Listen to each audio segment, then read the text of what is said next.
Hi குட்டீஸ், இன்னைக்கு நம்ம பார்க்க போறது மெய் எழுத்துக்கள். இது போன்ற குழந்தைகளுக்கான வீடியோக்கள் நம் சேனலில் உள்ளது. லைக் மற்றும் சப்ஸ்கிரைப் பண்ணிக்கோங்க. இக் காக்கை, இங் சிங்கம், இச் ஊச்சி,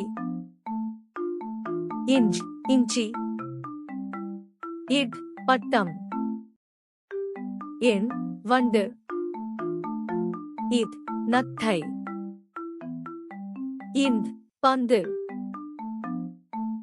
இப் கப்பல், எம் மரம், இ நாய், இர் மலர், இல் பால், இவ் வவ்வால், இழ் யாழ், இழ் பள்ளம், இர் சிற்பம், இன் மான். இந்த வீடியோ உங்களுக்கு பிடிச்சிருந்தா லைக் கொடுங்கள். மேலும் இது போன்ற வீடியோக்களுக்கு சப்ஸ்கிரைப் பட்டனை அழுத்துங்கள். அறிவிப்புக்கு பெல் பட்டனை அழுத்துங்கள்.